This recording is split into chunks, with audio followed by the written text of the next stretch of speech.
Function family, welcome back. Let's start our new chapter. करीबन 10 दिन बीत चुके थे विंग और वांगजी की वेडिंग को कंप्लीट हुए और उन दोनों की लाइफ की एक ब्यूटीफुल स्टार्टिंग हुए। 10 दिन वक्त बहुत ज़्यादा नहीं था, पर ये वक्त विंग को ये समझाने के लिए काफ़ी था कि उसकी आगे की फ्यूचर लाइफ कितनी ब्यूटीफुल, पीसफुल, कामिंग और हैप्पीली बीतने वाली है। सेम घर, सेम लोग, पर रिश्ते बदल चुके थे। अब विंग लैन फैमिली का ऑफिशियल मेंबर बन चुका था। वो लैन फैमिली के सेकंड हायर का मेट बन चुका था और इस एक रिश्ते ने विंग को बहुत कुछ दिया था। मोस्ट इम्पोर्टेंट, अब वो इनसिक्योर नहीं था। उसकी लाइफ में स्टेबिलिटी आ चुकी थी और मोस्ट इम्पोर्टेंट, जिस चीज़ की विंग की लाइफ में सबसे ज़्यादा कमी थी, वो चीज़ उसे अब भरपूर मिल रही थी। प्यार चाहता था ना विंग सबका, अब उसे अपनी लाइफ में वो प्यार मिल रहा था। अपना कहने के लिए उसके पास भी कोई था उसके पास जो उसके साथ मिलके उसके बर्डन को शेयर कर रहा था। चाहे वो वर्कलोड हो, लाइफ की टेंशन हो या फिर लाइफ के not so important topic, wing को अब हर बात अपनी दिल में दबा के रखने की ज़रूरत नहीं थी। एक ट्रस्टवर्दी पर्सन था उसके पास जिससे वो अपने दिल की सारी बातें कह सकता था। और सच में विंग इस बात से बहुत ज़्यादा खुश था। चेंज हो रहा था वो। वांगजी पर ट्रस्ट करना स्टार्ट हुए ज़्यादा से ज़्यादा 15 दिन बीते थे, पर इन 15 से 20 दिनों में विंग ने एक अलग लाइफ एक्सपीरियंस की थी। हमेशा मेडिसिन, ड्रग के सपोर्ट से सोता हुआ विंग अब वांगजी की वार्मथ में पीसफुली सोने लगा था।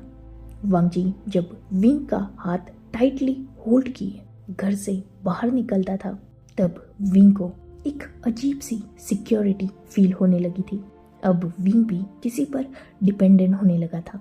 पहले वो अकेला था तो दुनिया से खुद लड़ता था, पर अब उसे पीछे खींचकर वांगजी उसके सामने खड़ा रह रहा था, जो विंग को पसंद आ रहा था। खैर, उनकी शादी बहुत जल्दबाजी में हुई थी, इसीलिए पूरी फैमिली ने डिसाइड किया था कि करीबन 10 से 15 दिनों तक विंग और वांगजी पूरा वर्क हैंडल करेंगे। विंग का जितने भी इम्पोर्टेंट मीटिंग्स, फाइल्स, कोलैबोरेशंस और अदर वर्क हैं, वो सब विंग वांगजी के साथ मिलकर कंप्लीट कर रहा था, जिसमें सिचैन भी उन दोनों की हेल्प कर रहे थे। दूसरी तरफ युआन को ई और कुरैन संभाल रहे थे। युआन भी बहुत ज़्यादा हैप्पी था अपने हैंडसम गगो को एज फादर फाइनली वो हासिल कर चुका था। फाइनली 15 दिन बाद वांगजी ने सबको इन्फॉर्म किया कि लगभग विंग की वर्क रिलेटेड सारी चीज़ें उन दोनों ने मिलकर संभाल ली है और आगे का जो भी शेड्यूल है उसे शुयांग और शाओ शिनचैन संभाल लेंगे। कुरैन, जिन्होंने तुरंत ही इस बात को सुनकर सिचैन की तरफ बस एक लुक दिया था, और सिचैन जो तुरंत अपनी जगह से उठे और उन्होंने अपने रूम से कुछ लाकर वांगजी के हाथ में रख दिया। वांगजी जो उस एनवलप को ओपन करके उस तरफ देख रहा था, उसके फेस पर एक सॉफ्ट स्माइल आ चुकी थी। विंग, जिसे कुछ भी नहीं पता था, वो वांगजी के हाथ से वो एनवलप लेने ही वाला था, तभी सिचैन ने वांगजी और विंग दोनों की तरफ देखते हुए एक स्माइल के साथ कहा, एक्चुअली हम सब ने सब कुछ प्रिपेयर करके रखा था, बस तुम्हारे वर्क खत्म होने का इंतजार था। अब फाइनली तुम दोनों फ्री हो तो इस हनीमून ट्रिप को तुम पीसफुली एंजॉय कर सकते हो। ये सुनते ही वांगजी, जो विंग की तरफ एक स्माइल के साथ देख रहा था, वही विंग जो ब्लश हो चुका था। चैंग, जो विंग को टीज करने के इरादे से उसकी तरफ देख रहा था, वैसे यहाँ बैठे बैठे क्या कर रहे हो तुम दोनों? अभी जाओ अपनी पैकिंग करो, कल मॉर्निंग में ही फ्लाइट है तुम दोनों की, और लगभग 20 दिनों तक अपना टाइम एंजॉय करना। और हाँ, अगर तुम दोनों चाहोगे तो तुम्हारे इस प्राइवेट मोमेंट्स को डिस्टर्ब करने के लिए हम लोग तुम्हें ज़्यादा कॉल नहीं करेंगे। चैंग की ये बात सुनकर विंग तो और भी ज़्यादा रेड हो चुका था और सीधा वहाँ से उठ चुका था। वो अपने रूम की तरफ निकल ही रहा था, तभी चैंग ने पीछे से ही विंग को टीज किया फिर से। अरे विंग, इतनी जल्दी? मैंने तो मजाक किया था, पूरी रात बाकी है। आज रात पैकिंग कर लेना, कल तो तुम्हारी रात, मतलब वांग जी के साथ। विंग, जो आगे सुनना ही नहीं चाहता था, वो सीधा वहां से लगभग भाग गया था। वही वांग जी, सिचैन, चैंग के साथ साथ कुरैन और ई भी हंस रहे थे। वांग जी पूरा शेमलेस था, उसे कोई फर्क नहीं पड़ने वाला था। वहाँ जो युवान मौजूद था, उसने जैसे ही सुना कि उसके हैंडसम फादर और शियान मामा दोनों भी घूमने जा रहे हैं, ऑब्वियसली बच्चा तो एक्साइटेड होगा ही अपने मदर फादर के साथ जाने के लिए, इसलिए युवान उछलने ही वाला था, तभी कुरैन ने उसे रोक दिया।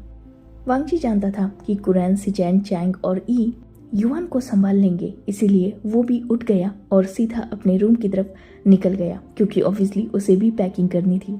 वही सिचैन, कुरैन, ई और चैंग चारों भी युवान को कन्विंस करने में लग गए कि विंग वांग जी को अकेले जाने देना चाहिए। खैर, वो रात बीत गई। नेक्स्ट मॉर्निंग विंग और वांग जी, जिन्होंने नाइट में ही पैकिंग कर ली थी, और विंग वांग जी से बार बार पूछ रहा था कि वो कहाँ जा रहे हैं, पर वांग जी, जिसने विंग को बताया कि ये विंग के लिए एक सरप्राइज होगा, इस बात पर विंग ने भी कुछ देर बाद जिद करना छोड़कर बस नोट कर दिया। फाइनली नेक्स्ट मॉर्निंग वो दोनों भी बिल्कुल रेडी थे। अपनी फैमिली को ग्रीट करके फाइनली वो एयरपोर्ट के लिए निकल चुके थे। एयरपोर्ट का रास्ता सिमिलर ही था, जिसे देखकर विंग और वांग जी दोनों को भी लगभग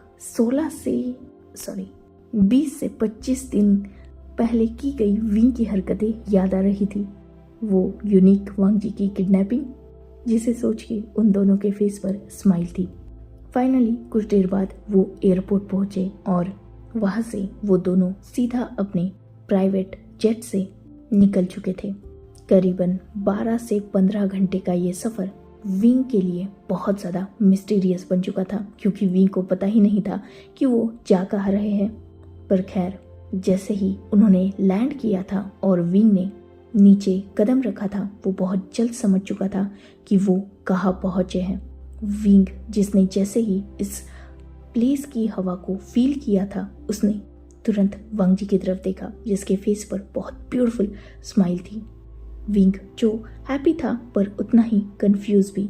जब वो कंफ्यूजन विंग के फेस पर वांग जी ने देखी, उसने तुरंत विंग की तरफ अपने कदमों को बढ़ाया और विंग के वेस्ट अराउंड अपना एक हाथ रख के विंग को अपनी तरफ खींच लिया, जिससे विंग सीधा वांग जी की हार्ट चेस्ट से बम्प हुआ था। वांग जी ने विंग के फोरहेड पर किस किया और विंग की तरफ एक स्माइल से देखा। स्वीट हार्ट, तुम्हारी फैमिली से मिलना चाहता था, खुद को उनसे इंट्रोड्यूस करना चाहता था, जानना चाहता था कि मेरा ब्यूटीफुल ओमेगा अपनी फैमिली के साथ कैसे और कहाँ रहता था। इसीलिए ये कंट्री चुनी जहाँ तुम अपनी नी फैमिली के साथ हैप्पीली रहते थे। विंग, जिसने वांग जी को टाइटली हग कर लिया था, सच में आज उसे रियलाइज हुआ था कि वांग जी को माफ करने का फैसला बिल्कुल सही था, क्योंकि भले ही इस इंसान ने उसे बहुत ज़्यादा दर्द दिया है, पर सुकून और शांति भी यही इंसान विंग को दे सकता है, और विंग से सच्चा प्यार भी बस यही इंसान कर सकता है। इसीलिए तो वांग जी ने वो सोचा जिस बारे में विंग ने इमेजिन तक नहीं किया था। वो दोनों भी अभी एयरपोर्ट पर पहुंच चुके थे और सामने ही उन्हें वेनिंग नजर आया, जो उन दोनों को पिक करने आया था।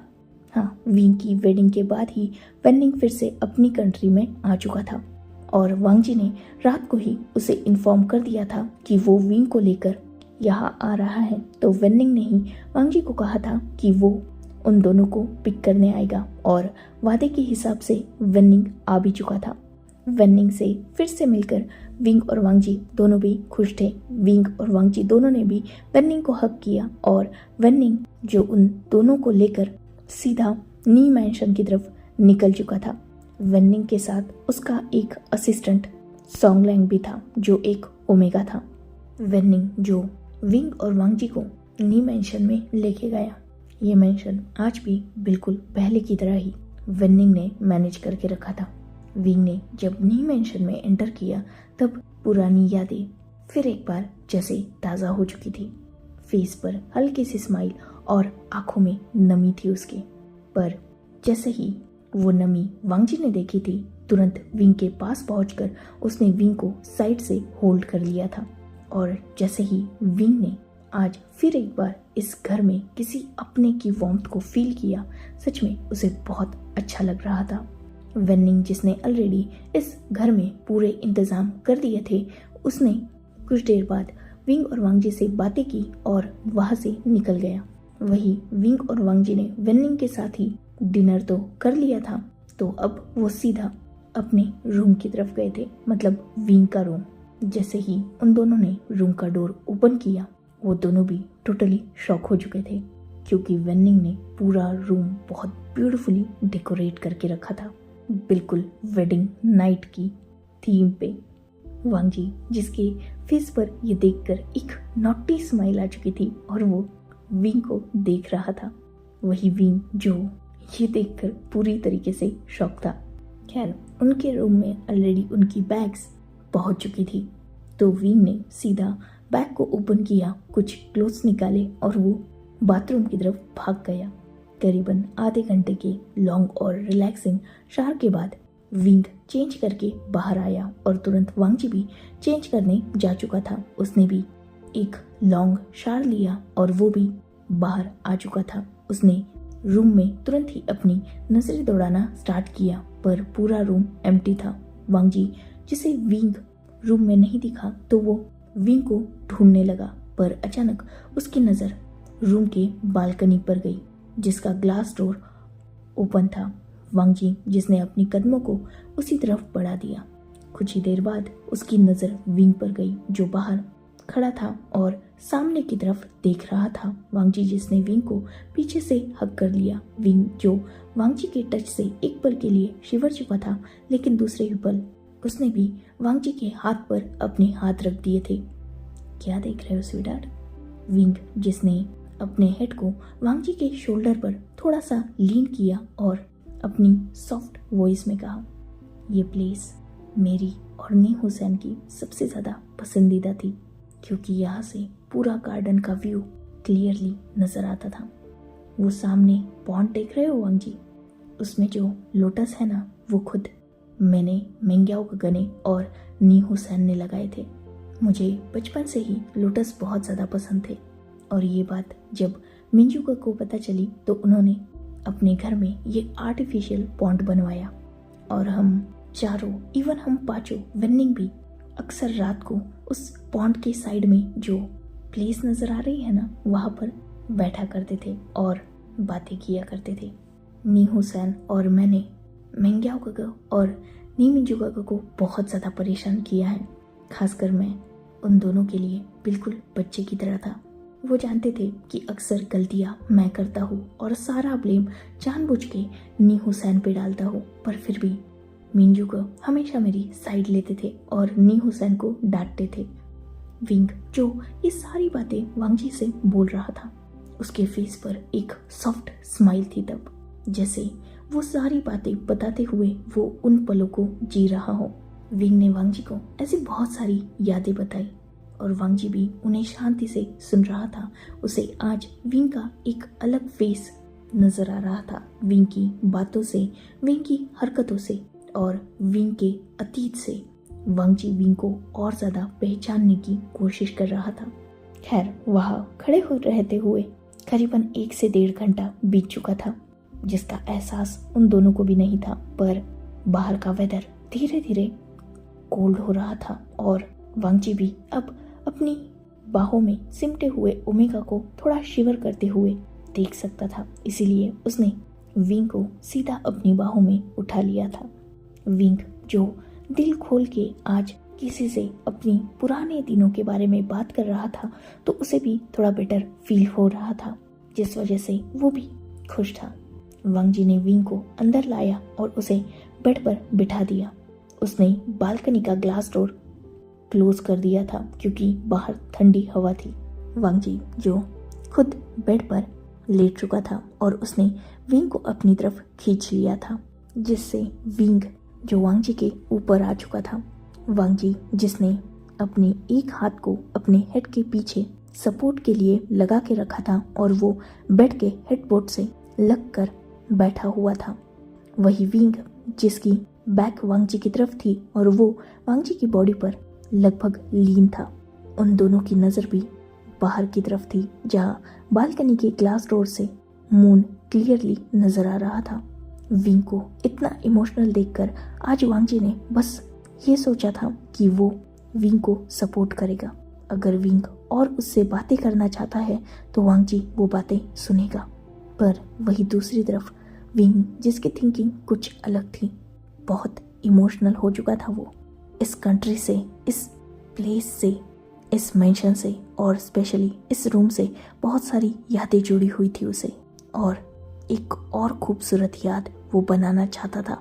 विंग जिसके माइंड में यही सब कुछ चल रहा था, उसने अपनी नजरें उस मून से हटाकर बाद में वांग जी की तरफ की, जो शांति से वही बैठा हुआ था, उसे होल्ड किए। विंग जो थोड़ा शिफ्ट हुआ और वांग जी ने आसानी से उसे छोड़ भी दिया। विंग जो वांग जी की तरफ देख रहा था, वांग जी ने जब ये देखा उसने विंग के फेस को हल्के से करेज किया, एक स्माइल के साथ विंग की तरफ देखा। क्या हुआ स्वीटहार्ट? विंग जिसने कुछ आंसर तो नहीं किया, पर धीरे धीरे वो वांग जी की तरफ बढ़ रहा था। ये सेकेंड टाइम था जब वो दोनों बहुत करीब आ रहे थे। हाँ, उन्होंने अपनी वेडिंग नाइट एक दूसरे के साथ बिताई थी, अपनी लिमिट्स को क्रॉस भी किया था, एक दूसरे को मार्क भी किया था, पर उसके बाद वो दोनों भी काम में बिजी हो चुके थे, जिस वजह से उन दोनों को ये सब करने का वक्त ही नहीं मिला। पर आज उनके पास वो टाइम भी था और वो एटमॉस्फेयर भी।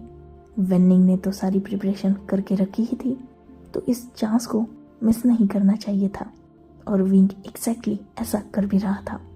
वांग जी जो विंग के इंटेंशन जान चुका था, उसके फेस पर भी स्माइल थी। उसने तो सोचा था कि वो विंग को टाइम देगा, उसकी बातें सुनेगा, पर अगर उसका ओमेगा इन सब से हटके उससे कुछ चाहता है तो ऑब्वियसली वांग जी उसके लिए डिनाई तो नहीं करेगा। और वैसे भी ये फर्स्ट टाइम है जब विंग खुद वांग जी को अपने करीब आने के लिए हिंट दे रहा है। बहुत जल्द उन दोनों के बीच की वो दूरी वैनिश हो चुकी थी और उन दोनों के लिप्स एक दूसरे के लिप्स से अटैच हो चुके थे। पहले सॉफ्ट वार्म वो किस धीरे धीरे अग्रेसिव हो रहा था, जहाँ एक तरफ विंग का एक हाथ वांग जी के शोल्डर पे तो दूसरा वांग जी के चेस्ट पे था। वही वांग जी का एक हाथ विंग के हेयर्स में तो दूसरा विंग की वेस्ट पर पहुंच चुका था। दोनों भी एक दूसरे की बॉडी को एक्सप्लोर कर रहे थे अपने हाथों से। दोनों के फेस पर सॉफ्ट स्माइल और आंखों में एक दूसरे के लिए एक अलग सा नशा था। फाइनली कुछ देर बाद उन दोनों के क्लोथ्स फ्लोर पर बिखरे हुए थे, एक ही ब्लैंकेट में एक दूसरे के प्यार को फील करते हुए। जहां विंग वांग जी के नाम से मौन कर रहा था, वही वांग जी विंग के नाम से ग्रॉन कर रहा था। पहला राउंड तो सॉफ्ट था, पर उसके बाद विंग की हालत वांग जी ने खराब करके रखी थी और लगभग 8 राउंड कंप्लीट होते होते विंग की पूरी बैंड बज चुकी थी और वो अब अपने अल्फा से बेग कर रहा था कि उसका अल्फा उसे छोड़ दे। खैर, विंग ने जब फाइनली गिव अप कर दिया था, तब जाकर कहीं वांग जी ने अपनी एक्टिविटी को स्टॉप किया, क्योंकि वो देख सकता था कि उसका ओमेगा बहुत ज़्यादा थक चुका है। अपने ओमेगा को बाहों में लिए वांग जी सो चुका था। नेक्स्ट डे आफ्टरनून वांग जी की आईज ओपन हुई थी और विंग अभी भी उसकी बाहों में पीसफुली सोया हुआ था। वांग जी जिसने कुछ देर तक विंग को देखा, जैसे वो यकीन करना चाहता हो कि ये ब्यूटीफुल ओमेगा सच में उसे हासिल हो चुका है। अभी भी कभी कभी वांग जी को लगता था कि वो विंग को जो अपने पास देख रहा है वो उसका बस एक खूबसूरत ख्वाब है। यही रीजन था कि अक्सर वांग जी विंग को बस देखता रहता था, खुद को ये अश्योर कराने के लिए कि नहीं, उसका प्यार, उसका विंग अब बस उसका हो चुका है। खैर, कुछ देर बाद जब वांग जी ने विंग की मूवमेंट देखी, तब उसने विंग के फोरहेड पर किस किया और उसे प्यार से जगाया। फाइनली वो दोनों उठे, उन दोनों ने कुछ सॉफ्ट मोमेंट्स स्पेंड किए। देन वो दोनों भी फ्रेश हुए। नीचे ऑलरेडी वेनिंग ने कुछ सर्वेंट्स को भेज दिया था जिन्हें स्ट्रिक्टली ऑर्डर था कि वो विंग और वांगजी को परेशान ना करे और बस जब वो नीचे आए तो उन्हें फूड वगैरह प्रोवाइड करे। और वैसा ही उन सर्वेंट्स ने किया था। ऑलरेडी विंग और वांगजी को उनका ब्रंच मिल चुका था क्योंकि ब्रेकफास्ट स्किप हो चुका था और लंच का टाइम अभी बाकी था। खैर उन दोनों ने थोड़ा फूड एंजॉय किया। देन विंग और वांगजी आज सीधा ग्रेवयार्ड गए थे जहां नी फैमिली की ग्रेव थी। विंग ने नी फैमिली को वांगजी से इंट्रोड्यूस किया, साथ ही वांगजी नी फैमिली से मिला और उन्हें अश्योर कराया कि वो विंग का ख्याल रखेगा। कुछ देर बाद वो सीधा वेनिंग के पास गए थे उसके हॉस्पिटल में, पर वहाँ का नज़ारा देखकर विंग और वांगजी दोनों को भी बहुत वियर्ड लगा क्योंकि सॉन्गलैंग जो वेनिंग के कुछ ज़्यादा ही करीब था। सिचुएशन ऑकवर्ड थी पर कुछ देर बाद वो नॉर्मल भी हो गई जब वेनिंग ने उन दोनों को बताया कि वो बस सॉन्गलैंग का पैर स्लिप हुआ था जिस वजह से वो वेनिंग के करीब आया था और वेनिंग ने बस उसे होल्ड किया था संभालने के लिए। विंग जिसने नोट किया और वांगजी ने भी, पर उन दोनों की आंखों में क्लियरली टीजिंग थी। खैर वो दोनों भी आज यहाँ वेनिंग से विंग का चेकअप कराने आए थे। वेनिंग ने विंग को फिर एक बार अच्छी तरीके से चेक किया और सच में वेनिंग बहुत इम्प्रेस था वांगजी से क्योंकि विंग पहले से बहुत ज़्यादा पॉजिटिवली रिस्पॉन्ड कर रहा था। वेनिंग जिसका डिसीजन सही था। सच में वांगजी ही विंग को फिर से जीना सिखा सकता था। इनफैक्ट उसने सिखाया था। विंग जिसके माइंड में अब मरने का थॉट भी नहीं था। इवन अब वो वेनिंग से ये जानना चाहता था कि वो खुद को ठीक कैसे करे। ये सच में बहुत अच्छा था। वेनिंग जहाँ अपने दोस्त के लिए बहुत ज़्यादा हैप्पी था, वही अभी भी कुछ चीज़ें थी जिस बारे में वांगजी से वेनिंग डिस्कस करना चाहता था। इसीलिए वो दोनों वेनिंग के ऑफिस में थे, वही विंग जो बाहर था सॉन्गलैंग के साथ। सॉन्गलैंग की आंखों में क्लियरली विंग वेनिंग के लिए प्यार देख सकता था और इस बात को जब विंग ने सॉन्गलैंग के साथ डिस्कस किया तो ऑब्वियसली सॉन्गलैंग ने एक्सेप्ट कर लिया। विंग जो ऑलरेडी सॉन्गलैंग को जानता था, सॉन्गलैंग बहुत सालों से वेनिंग का असिस्टेंट था, इसलिए वेनिंग के लिए सॉन्गलैंग विंग को सही लगा। कुछ देर बाद वांगजी बाहर आया और वो दोनों भी नी मेंशन के लिए निकल चुके थे और रास्ते में ही विंग जो सॉन्गलैंग के बारे में वांगजी से भी बात कर रहा था। वांगजी जो खुद भी वेनिंग को खुश देखना चाहता था तो उसे विंग का आइडिया सही लगा। वैसे भी लगभग अब 17-18 दिन वो इसी कंट्री में थे तो उन दोनों ने सोच लिया था कि वो वेनिंग को मनाएंगे कि वो भी अपनी लाइफ में मूव ऑन करे, क्योंकि जो मर चुका है वो तो वापस आने से रहा। खैर आज वो पॉसिबल नहीं था तो वो दोनों भी अपने घर आए और फिर से अपने मोमेंट्स को एंजॉय करने में वो दोनों भी लग चुके थे।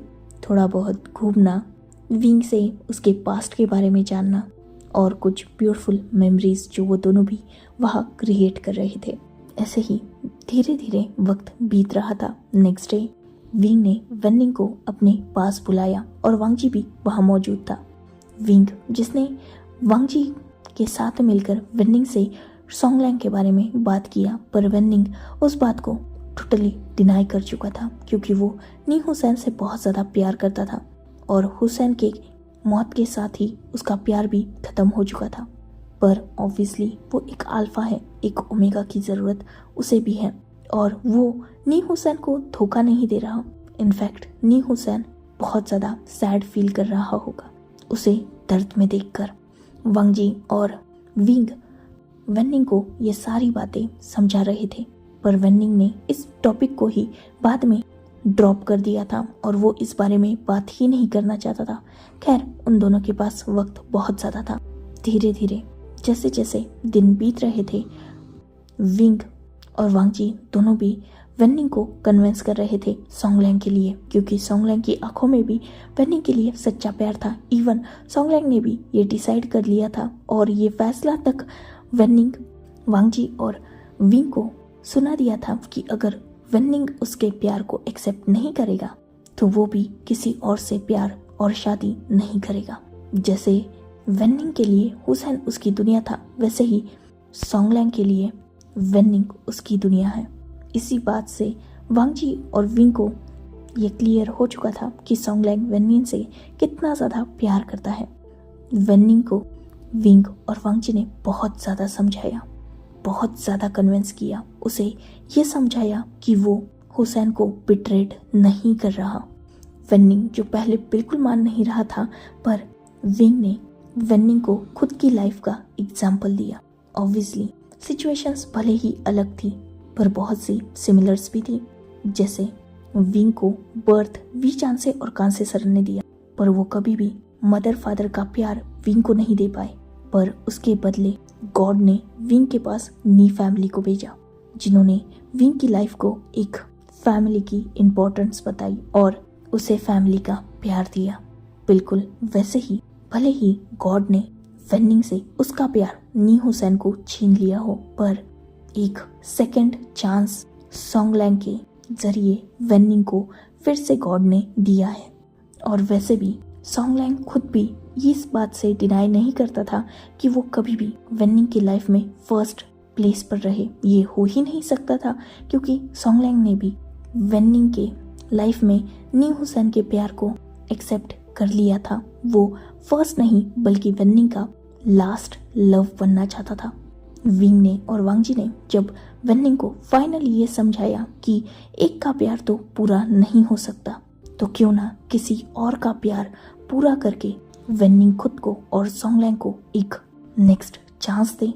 फाइनली बहुत ज़्यादा कन्विंस करने के बाद करीबन 15 दिन के बाद वेन्निंग ने सोंगलैंग के प्रपोजल को एक्सेप्ट कर लिया। बहुत ज़्यादा नहीं, पर एक छोटी सी वेडिंग तुरंत ही विंग और वांगजी ने ऑर्गेनाइज की, ताकि वेन्निंग अपना फैसला बदल ना पाए। और फाइनली उन दोनों के सामने सोंगलैंग और वेन्निंग की वेडिंग हुई।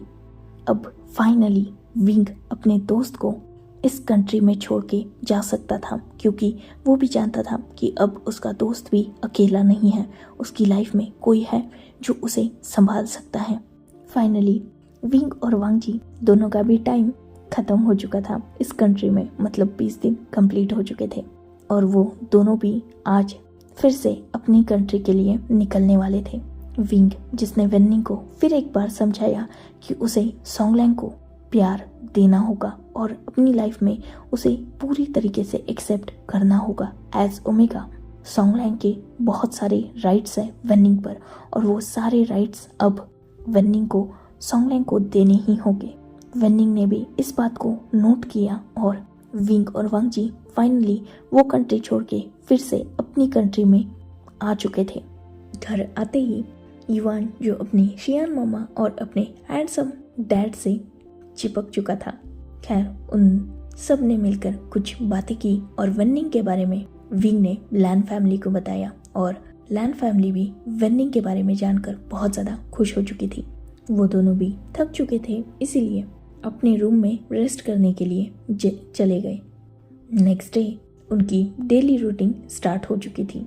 मॉर्निंग में उठना, युआन को रेडी करना, देन उसे स्कूल छोड़ना, बाद में ऑफिस जाना और फिर से अपना वर्क करना, देन घर पे आके सबके साथ मिलके डिनर करना, कुछ chit chat and then rest. Yuan जो लगभग 3 से 4 दिनों से वांगजी और विंग के साथ ही सो रहा था, और इस बात से उन दोनों को भी कुछ ज़्यादा प्रॉब्लम नहीं थी, खासकर विंग को, पर वांगजी की प्रॉब्लम तो अलग ही थी।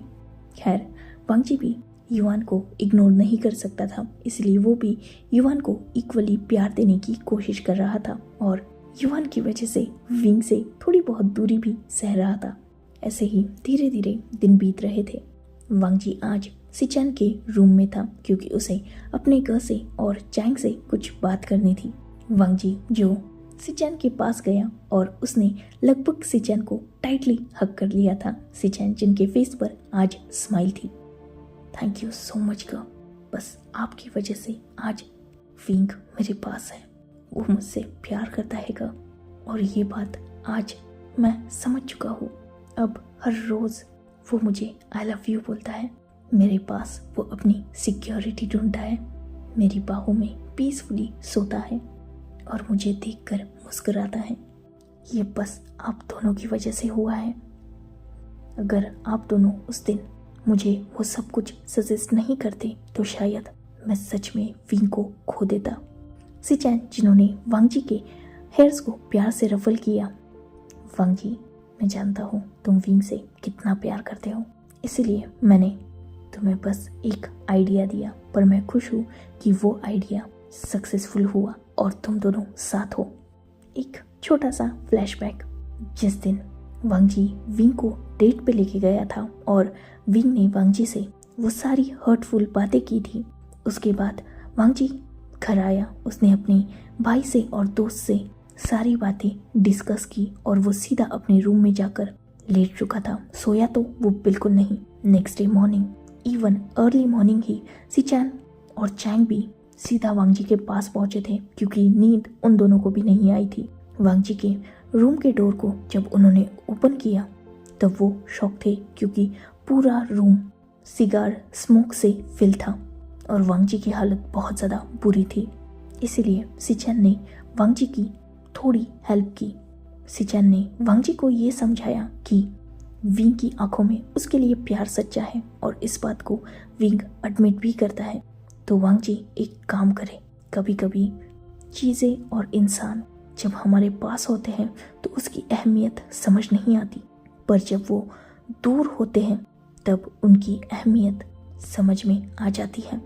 विंग को सबसे ज़्यादा डर है अपनी लाइफ में खोने का, क्योंकि वो अपना सब कुछ खो चुका है। वांग जी उसके आगे पीछे घूम रहा है तो विंग उसे अवॉइड कर रहा है।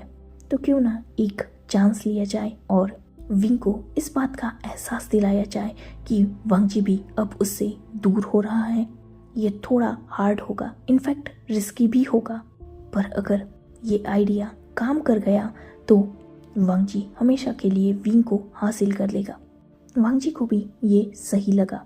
यही रीज़न था कि उस दिन अर्ली मॉर्निंग सिचैन और चैंग वांग जी के रूम से बाहर आए थे और कुरैन ई से टकराए थे, और वांग जी ने अपने भाई के कहे मुताबिक ही बिल्कुल किया था। वो सीधा सबको ये अनाउंस कर चुका था कि वो कंट्री छोड़ के जा रहा है और उन तीनों का प्लान सक्सेसफुल भी हो चुका था। वैसे भी वांग जी ये सोच चुका था कि अगर विंग उसे रोकने नहीं भी आया तो सच में वांग जी कंट्री छोड़ देगा, क्योंकि वो भी अब ना विंग को दर्द देना चाहता था और ना खुद दर्द में रहना चाहता था।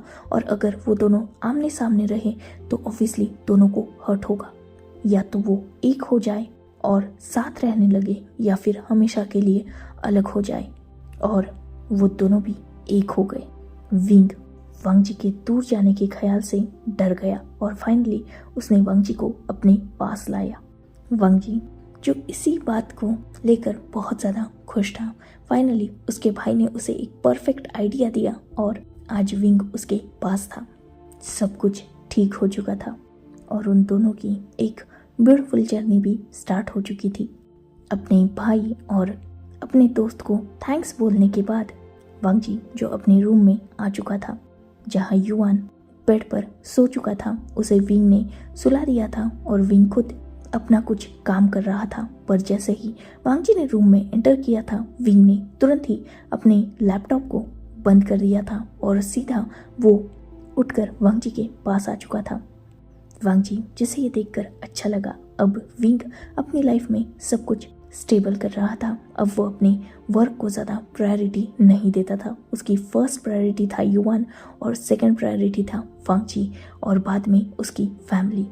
उसका डिप्रेशन भी अब धीरे धीरे क्योर हो रहा था और उसकी सबसे बड़ी वजह था वांग जी।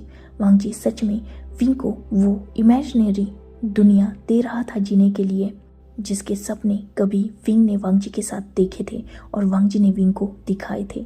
उस प्ले को वांग जी ने आज सच कर दिया था। उस इमेजिनेशन में अब विंग सच में जीता था। वांग जी जिसने विंग को अपने पास खींचा और उसके फोरहेड पर किस किया। विंग जिसके फेस पर ब्यूटीफुल स्माइल थी। युआन रूम में सो रहा था तो वांग जी विंग को लेकर बालकनी में गया।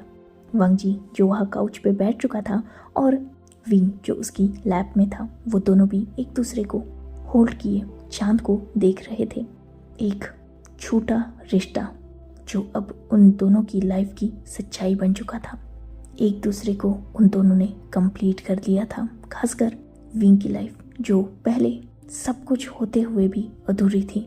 वही वांग जी जिसने सोचा था कि वो विंग को अपने प्यार में डालेगा, पर उल्टा हो चुका था।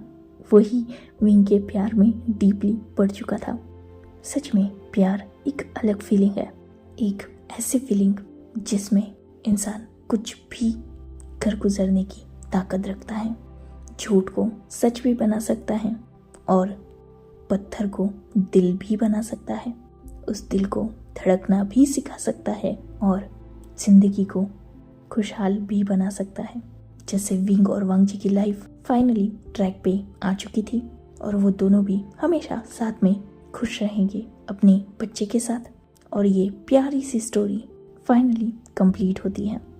प्लीज़ प्लीज़ प्लीज़ मुझे अपने कमेंट्स थ्रू ये ज़रूर बताना कि आपको ये गेम ऑफ लव कैसा लगा। वीडियो को लाइक, वांगशियान फैन के साथ शेयर और हाइप ज़रूर कर देना। Good bye, take care, enjoy your beautiful life.